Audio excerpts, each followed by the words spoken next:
मेरा नाम रिया है। मैं इंजीनियरिंग कॉलेज के लास्ट ईयर में हूँ। मेरी दोस्ती दो भाइयों से थी, जुड़वा भाइयों से, समर और अमर। हमारी दोस्ती कॉलेज के पहले साल से है। ऐसी वैसी दोस्ती नहीं थी। हम तीनों बेस्ट फ्रेंड थे। हमेशा हम तीनों साथ में ही रहते थे। समर और अमर को मैं अच्छे से जानती थी। उनकी पसंद नापसंद दोनों एक से थे, लेकिन उन्हें देखकर मैं आसानी से बता सकती थी कि कौन समर है और कौन अमर। दोनों में कुछ बातें थी जो उनको अलग करती थी। दोस्ती प्यार की पहली सीढ़ी होती है, पर मेरे मन में अभी तक उन दोनों के लिए ऐसा कुछ नहीं था। ना ही मैं किसी और के लिए ऐसा सोच पाई, क्योंकि हमें समय ही नहीं मिलता था। समर और अमर के बर्थडे पर उन्होंने मुझसे कहा कि इस बार वो चाहते हैं कि हम तीनों ही बस साथ में सेलिब्रेट करें, क्योंकि यह फाइनल ईयर है। उसके बाद हम अपने घर होंगे। मैंने भी उन्हें कहा, ठीक है, तुम जैसा चाहो। हम तीनों सुबह जल्दी निकल गए, दूर लॉन्ग ड्राइव पर गए, फिर एक रेस्टोरेंट में खुले में उनका बर्थडे सेलिब्रेट किया, खाना खाया। फिर हम तीनों बैठे थे, दोनों चुप से हो गए। आमतौर पर वो दोनों मेरी टांग खींचते रहते थे, लेकिन आज कुछ अलग बात थी। आज दोनों कुछ अलग ही लग रहे थे। फाइनल ईयर भी था, अब हमें घर भी जाना था। कॉलेज के यह दिन उनके साथ कैसे निकल गए पता भी नहीं चला। मैंने पूछा, क्या हुआ, इस बार बर्थडे भी अकेले में ही सेलिब्रेट कर रहे हो और दोनों कुछ बदले से भी लग रहे हो? वो बोले कि कॉलेज का लास्ट बर्थडे है और हमें कुछ कहना भी है। फिर उसके बाद जो हुआ वो मेरी ज़िंदगी की सबसे बड़ी दुविधा बनकर सामने आई। वो दोनों ने कहा कि हम दोनों ही तुझे कुछ कहना चाहते हैं। मैंने बोला, क्या? वो बोले कि तुम्हें यह सुनकर शायद थोड़ा आश्चर्य हो, लेकिन यह सही है। वो बोले, हम दोनों तुझे प्यार करते हैं। पहली बार में ही मैं समझ गई थी कि यह दोनों क्या बोलना चाहते हैं। इतने दिनों से उन्हें जानती हूँ, मुझे पता है कि वो दोनों कब मजाक करते हैं, कब सच बोल रहे हैं, लेकिन मैंने बात को मजाक में लेना चाहा और बोला, हाँ, मैं भी तुम दोनों को प्यार करती हूँ, इसलिए यहाँ हूँ तुम्हारे साथ। वो दोनों बोले, नहीं, वो वाला नहीं, हम तुम्हें सच में प्यार करते हैं। तू जानती है ना हम क्या बोल रहे हैं?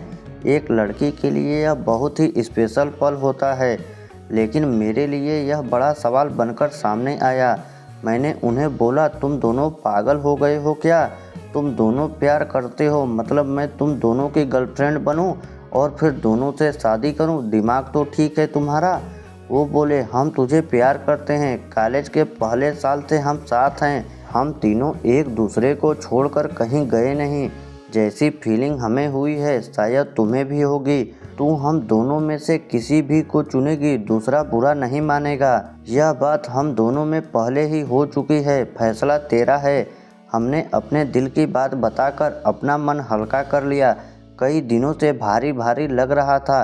अमर ने कहा कि जब मैंने समर को बताया कि मैं तुमसे प्यार करता हूँ, तब समर ने कहा कि वो भी तुमसे प्यार करता है, इसलिए हम दोनों ने ही सोचा फैसला तुम्हें ही लेने दे। उन दोनों ने तो अपना मन हल्का कर लिया था, लेकिन मेरे लिए यह बहुत ही बड़ी समस्या हो गई। हम लोग वहाँ से अपने रूम आ गए थे। पहले मैंने कभी इस तरह से उनके लिए नहीं सोचा था, लेकिन जब कोई प्रपोज कर देता है तो फिर अपने आप फीलिंग आने लगती है। अगर आप उसे पसंद करते हो तो। और यहाँ तो दोनों ने ही मुझे प्रपोज कर दिया। मुझे अब चुनना था उन दोनों में से किसी को, लेकिन मेरे लिए यह बहुत बड़ी बात थी। किसी एक को चुनना। कॉलेज ख़त्म होने ही वाला था। मेरी घर जाने की टिकट कंफर्म भी थी। अपने इतने अच्छे दो दोस्त को छोड़ने का गम मुझे पहले ही था। ऊपर से अब यह प्यार वाला एंगल अलग से आ गया। अगले दिन में अब हम तीनों में वो दोस्ती वाली बात नहीं रही। मैं उनसे मिलती तो मेरी आंखों में एक अलग ही शर्म आ गई थी। समर का मुझे फ़ोन आया। उसने कहा कि वो एक मॉल में उसने मुझे बुलाया। मैं वहाँ चली गई। समर से जब इस बार मैं मिली तो अमर नहीं था। मैंने पूछा, अमर कहाँ है? वो बोला कि वो कुछ काम से गया है। समर ने उस दिन मुझे बहुत ही स्पेशल फील कराया, मुझे गिफ्ट भी दिया। मुझे यह सब अच्छा भी लग रहा था, लेकिन मन में अभी भी वही सब चल रहा था कि किसी एक का दिल टूटेगा जो मैं नहीं चाहती थी। जब मैं समर के साथ थी तभी अमर ने भी मुझे फ़ोन किया। उसने पूछा कहाँ हो? मैंने बोला अभी मैं समर के साथ हूँ। अमर ने अच्छा है बोलकर फ़ोन काट दिया। रात को मेरे पास अमर का फिर फ़ोन आया। उसने कहा कि तुम आज मुझे भूल गई, समर के साथ अकेली ही चली गई। मैंने बोला मैंने तुम्हारे बारे में पूछा था। उसने कहा कि तुम किसी काम से अपने दोस्त के यहाँ गए हो। अमर ने कहा नहीं, मैं तो यहीं था। समर मुझे यह कहकर गया था कि वो अपने दोस्त के यहाँ जा रहा था, लेकिन वो झूठ बोल रहा था। इस तरह अकेले में मिलकर वो तुम्हें इम्प्रेस करने की कोशिश कर रहा है, लेकिन तुम फैसला सोच समझ कर लेना। उसने झूठ बोला है। मुझे नहीं लगता तुम्हें झूठ पसंद है। अब तक मैं समझती थी कि मैं उन दोनों को अच्छे से जानती हूँ, लेकिन आज मुझे पता चला कि मैं उन्हें दोस्त के रूप में जानती थी। अब वो दोनों ही बदलने लगे हैं, और यह बदलना एक दिन का नहीं है। शायद यह धीरे धीरे हुआ होगा, लेकिन मैं समझ नहीं पाई। दोनों एक दूसरे से झूठ और एक दूसरे की बुराई कभी नहीं करते थे।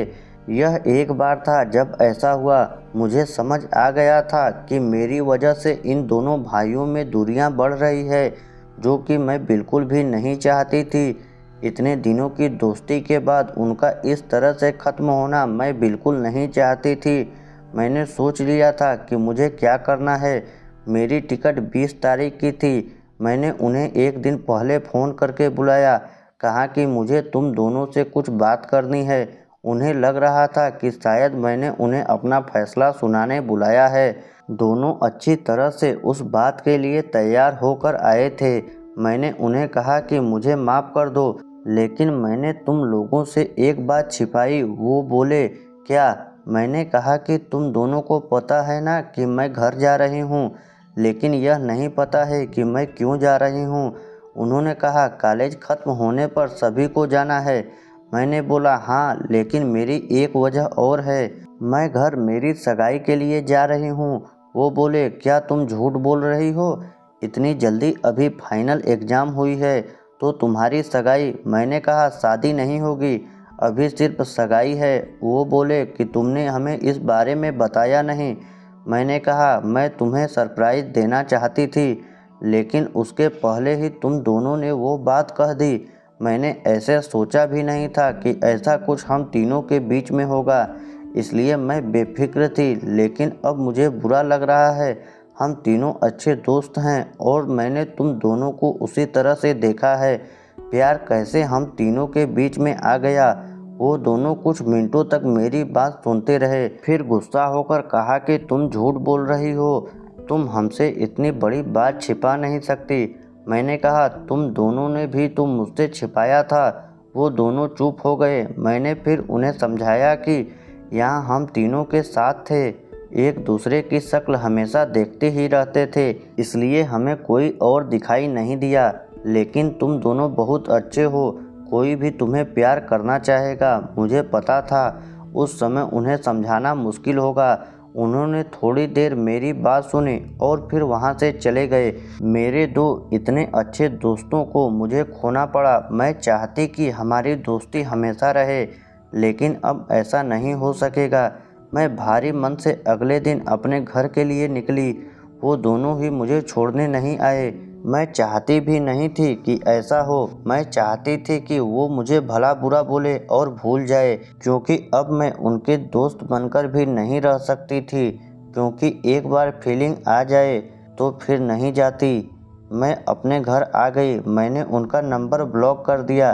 पता नहीं मैंने सही किया कि नहीं, लेकिन एक बात मैं जानती हूँ, उन दोनों से ज़्यादा तकलीफ़ मुझे हुई थी।